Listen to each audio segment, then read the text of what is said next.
Hello बच्चे लोग, कैसे हो। आज हम लोग जो लैब प्रोसेस का ये चैप्टर चल रहा है, इसके अंदर स्टोमेटा के बारे में डिस्कस करेंगे। तो स्टोमेटा के बारे में डिस्कस करने से पहले हम लोग प्रीवियस टॉपिक के बारे में थोड़ा सा डिस्कस कर लेते हैं।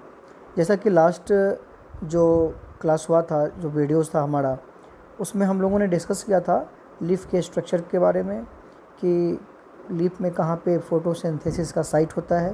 फिर उसके रिगार्डिंग जो स्ट्रक्चर्स और एसेंशियल पिगमेंट्स थे क्लोरोप्लास्ट, उसके स्ट्रक्चर्स के बारे में डिस्कस किया था। तो अब सबसे पहले हम लोग यहाँ पर ये जानने की कोशिश करेंगे कि ये जो फोटोसिंथेसिस होता है उसमें सबसे एसेंशियल जो केमिकल सब्सटेंसेस हैं वो क्या हैं।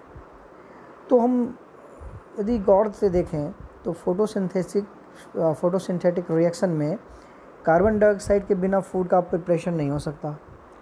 तो कार्बन डाइऑक्साइड और वाटर, ये दोनों चीज़ें हमें चाहिए, तभी हम क्लोरोफिल के प्रेजेंस में, सनलाइट के प्रेजेंस में फोटोसिंथेसिस की उम्मीद कर सकते हैं।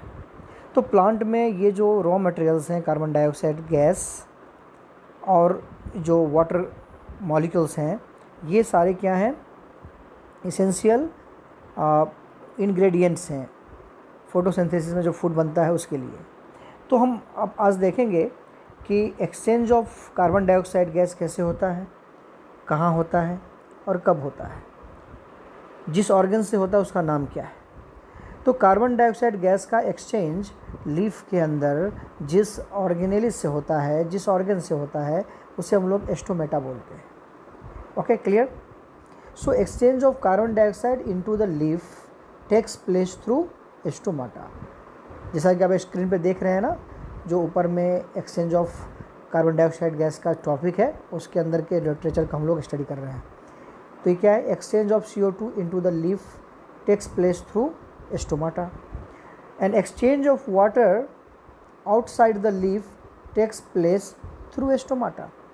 यानी स्टोमेटा क्या है, एक गेट है, एक डोर है, जिस डोर के अंदर, जिस डोर के माध्यम से बाहर ये चीज़ें एक्सचेंज हो सकती हैं।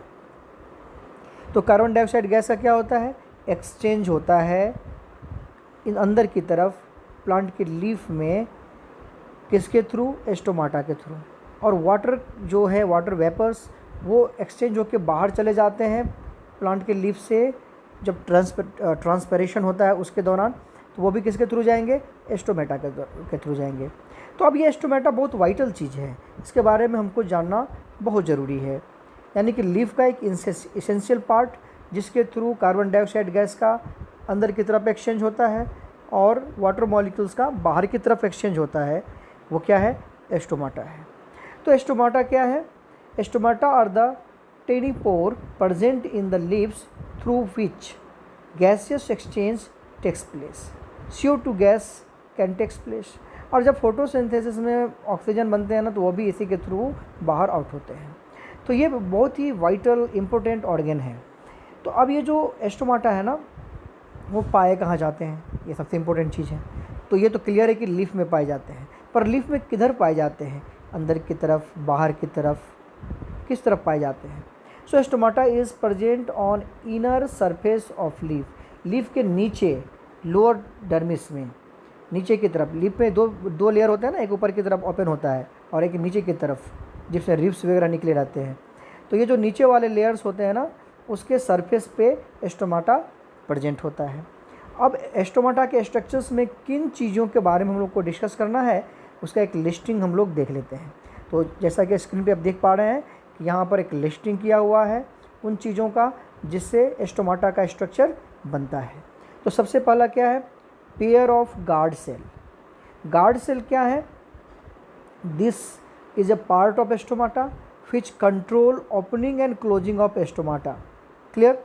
स्टोमेटा के जो पोर हैं उसके बंद होने और उसके खुलने को जो कंट्रोल करता है वो क्या है, गार्ड सेल। तो कितने गार्ड सेल होते हैं, एक जोड़े, one pair of guard cell is present in stomata. फिर दूसरा क्या है, सब्सिडियरी सेल है। सब्सिडियरी सेल बीच में पाए जाते हैं, मिडल में पाए जाते हैं। एपिडर्मिस सेल बाहर की तरफ पाए जाते हैं। और कुछ दूसरे मटेरियल्स जो गार्ड सेल के पार्ट होते हैं वो हैं थिक इनर वॉल, सेप वैक्यूल्स जो गार्ड सेल के अंदर मौजूद होता है, क्लोरोप्लास्ट जो गार्ड सेल के अंदर मौजूद होता है, न्यूक्लियस जो गार्ड सेल के अंदर मौजूद होता है, और थीन आउटर वॉल। यानी कि गार्ड सेल को यदि हम लोग देखें तो उसके जो बाहर की तरफ का जो वॉल होता है वो पतला होता है, नॉर्मल होता है, जबकि अंदर की तरफ जिधर स्टोमाटा के पोर होते हैं उधर वाले जो लेयर्स होते हैं वो क्या होते हैं, थिक होते हैं, ज़्यादा मोटे होते हैं। तो ये सब सारे पार्ट क्या थे, these are the parts of the guard cell, जैसा कि स्क्रीन पे आप लोग देख पा रहे हैं बच्चे लोग। अब जो नेक्स्ट पार्ट है वो क्या है, stomatal pore. Is it clear to all? तो कितने पार्ट्स के बारे में डिस्कस किया, पहले पार्ट्स का हम लोग नाम वापस से रिवाइज कर लेंगे। Parts of the guard cell one pair में मिलते हैं। उनके क्या क्या पार्ट होते हैं गार्ड सेल में, thick inner wall, sap vacuole, chloroplast, nucleus, thin outer wall. इतना सारा चीज़ गार्ड सेल का पार्ट है। और गार्ड सेल कितनी संख्या में होती है, 2 संख्या में होती है। ठीक, अब जो गार्ड सेल जब दोनों अरेंज होते हैं ना तो बीन लाइक स्ट्रक्चर होता है इसका। ये बीन का सीड देखा आपने, उसका स्ट्रक्चर जैसे होते हैं। तो बीन के सीड का जो अंदर की तरफ वाला भाग मुड़ा हुआ जो कनकेव वाला पार्ट है, उस दोनों गार्ड सेल को आपस में जोड़ देंगे तो एक पोर जैसा बनेगा, जिसे क्या बोलते हैं, स्टोमाटल पोर बोलते हैं। क्लियर? और ये जो स्टोमाटा है उसमें सब्सिडियरी सेल्स होते हैं जो उसके चारों तरफ मौजूद होते हैं, और उसके बाहर से भी चारों तरफ एपिडर्मल सेल मौजूद होती है, जिसे बोलते हैं हम लोग एपिडर्मिस सेल। क्लियर? इतने सारे पार्ट्स जो हैं वो किसके हैं, स्टोमाटा के हैं। ठीक है बच्चों, तो ये आपको याद रखना है कि what are the parts of stomata. और हम लोग आगे देखेंगे नेक्स्ट टॉपिक में स्टोमाटा का स्ट्रक्चर, फिर उसको फर्दर डिस्कस करेंगे। तो आप लोग इसका एक स्क्रीनशॉट ले लीजिए, फिर हम आगे बढ़ते हैं नेक्स्ट टॉपिक की तरफ। जैसा कि आप लोग स्ट्रक्चर्स में देख पा रहे हैं स्क्रीन पे, एक टिपिकल स्ट्रक्चर है स्टोमाटा का। ठीक है, तो ये स्टोमाटा का एक टिपिकल स्ट्रक्चर है जिसमें आप हर एक चीज़ को ध्यान से देखिए। बीच की तरफ जो एक बीन सेपेट है ना, 2 बीन को जोड़ दें तो एक स्ट्रक्चर बनता है ना, जो बीन शीट होते हैं ना, जो आपने देखा ना बीन के शीट कैसे होते हैं, वैसे 2 शीट्स हैं यहाँ पे। This is called guard cell. तो एक लेफ्ट साइड में, एक राइट साइड में है। तो गार्ड सेल का जो बाहर का जो पार्ट है, बाहर का जो लेयर देख पा रहे हैं आप, जो मेम्ब्रेन है वो क्या है, पतला सा है, और अंदर देख रहे हैं ये थिक लाइनिंग किया हुआ है। अंदर का जो पार्ट है, अंदर का जो वॉल है गार्ड सेल के, वो क्या है, मोटे हैं, थिक हैं। ऐसा क्यों थिक क्यों होते हैं, क्योंकि इनको क्या मैकेनिज्म करना होता है, पोर को खोलना बंद होना। यदि पतला होगा तो रप्चर हो जाएगा, ये फट जाएगा, तो इसके लिए क्या ये मोटा होता है। अब इसके बीच में आप एक पोर देख पा रहे होंगे जिसे हम लोग क्या बोलते हैं, एस्टोमेटल पोर। एस्टोमेटल पोर से होकर के ही गैसियस एक्सचेंज होता है। ठीक है बच्चे लोग, अब ये गार्ड सेल के अंदर क्या क्या चीज़ें पाई जा रही हैं, तो आप देख रहे हैं ये जो ग्रेन लाइक स्ट्रक्चर है डॉटेड वो सारे क्या है, क्लोरोप्लास्ट हैं। और उसके अंदर एक लिक्विड फ्लूइड का एक वैक्यूल होता है जिसे हम लोग सैप वैक्यूल बोलते हैं। Sap means liquid fluid, okay, which is essential for the nourishment of the guard cell, functioning of the guard cell, उसमें उसका ज़रूरत पड़ता है। और क्या है, रेड वाला जो कलर है, दोनों ही गार्ड सेल में एक एक क्या है, न्यूक्लियस है। यानी गार्ड सेल इज एग्जैक्टली एक सेल, एक टाइप ऑफ सेल। तो सेल के पास न्यूक्लियस होगा कि नहीं होगा, तो 2 गार्ड सेल है, 1 पेयर ऑफ गार्ड सेल है, तो हर एक गार्ड सेल में एक एक न्यूक्लियस होगा। Is it clear? अब गार्ड सेल के चारों तरफ एक सेल का लेयर लगा हुआ है। सेल के लेयर इसको चारों तरफ से क्या कर रहे हैं, कवर कर रहे हैं, इसको प्रोटेक्शन दे रहे हैं। This is called subsidiary cell. Subsidiary cell के चारों तरफ देख रहे हैं 4 सेल्स हैं, वो सब क्या है, एपिडर्मिस सेल। क्लियर दिख रहा है सभी को? तो ये एपिडर्मिस सेल के और जो गार्ड सेल है उसके बीच में क्या होता है, सब्सिडियरी सेल। तो subsidiary cell is a middle layer and epidermal cell is the outermost layer and the guard cell is the innermost part of the stomata. तो अब ये क्लियरली आपको समझ में आ रहा है कि गार्ड सेल का जो आउटर वॉल है वो कैसा है, पतला है। इनर वॉल जो है वो क्या है, वो जो है वो मोटा है, थिक है, ओके। और जो हम देख पा रहे हैं कि दोनों जो गार्ड सेल हैं उसके बीच में क्या है, एस्टोमेटल पोर है। गार्ड सेल दोनों तरफ के जो गार्ड सेल हैं उसके अंदर क्या क्या मौजूद है, क्लोरोप्लास्ट, सैप वैक्यूल्स और न्यूक्लियस मौजूद हैं। गार्ड सेल को चारों तरफ से सब्सिडियरी सेल कवर करते हैं और सब्सिडियरी सेल के चारों तरफ एपिडर्मिस सेल मौजूद होता है। तो this is a typical structure of stomata. अब स्टोमाटा खुलता और बंद कैसे होता है, इसके मैकेनिज्म को हम लोग समझेंगे।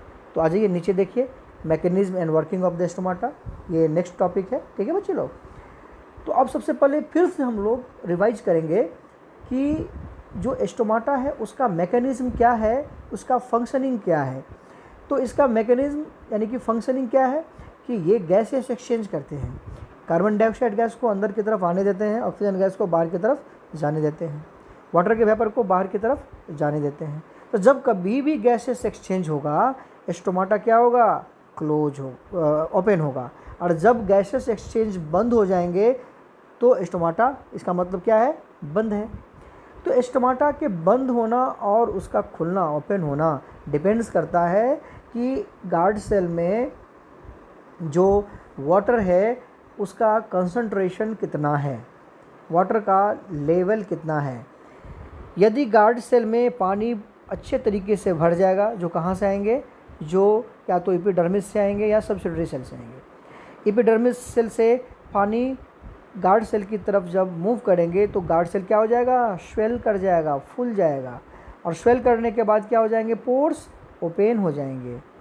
और जैसे ही पोर ओपन होंगे, कार्बन डाइऑक्साइड गैस का एक्सचेंज उसके थ्रू हो सकता है, वाटर का एक्सचेंज उसके थ्रू हो सकता है। वाटर मीन्स वाटर वेपर, हाँ। तो always gases exchange take place. और इसमें कोई ऐसा नहीं है कि उस पोर से होकर के डायरेक्ट वाटर निकलेंगे, वाटर नहीं, वाटर वेपर के फॉर्म में निकलेंगे। जो ट्रांसपरेशन से बनते हैं ना, वो वाटर निकलेंगे वहाँ पर। Is it clear?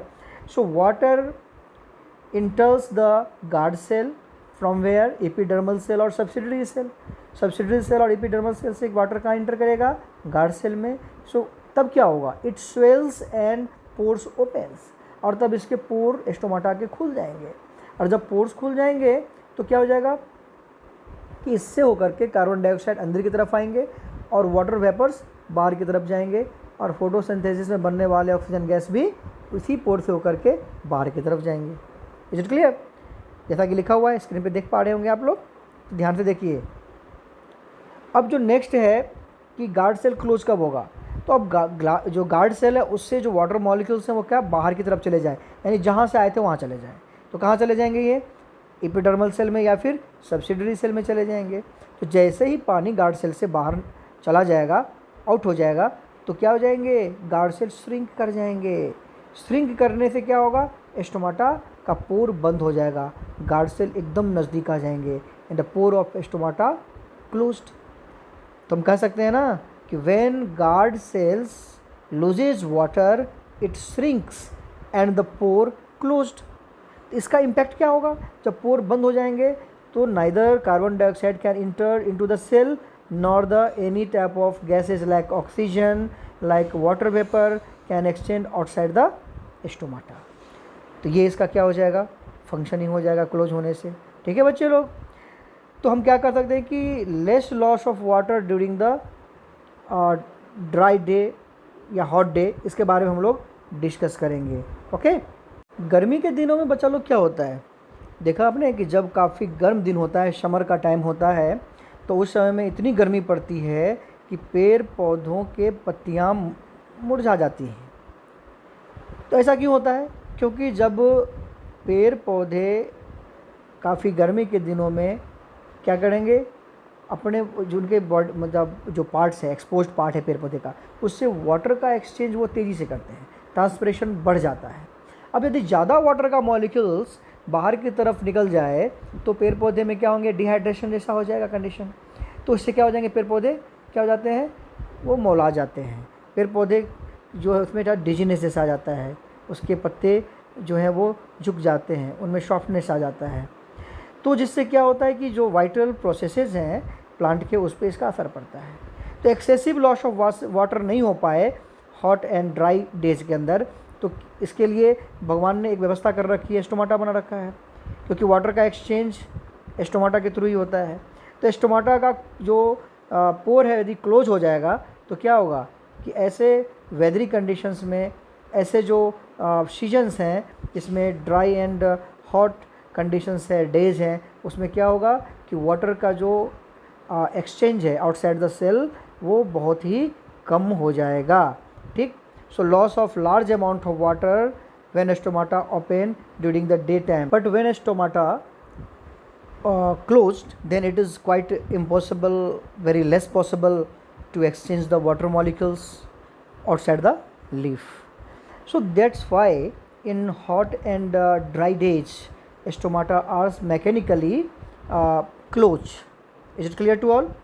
तो अब हम ये कह सकते हैं कि जो गर्मी के दिनों में सूखे के टाइम पे क्या होगा कि स्टोमाटा ऑटोमेटिकली क्लोज हो जाएगा to prevent the excessive loss of water. ठीक है बच्चे लोग, स्क्रीनशॉट ले लीजिए।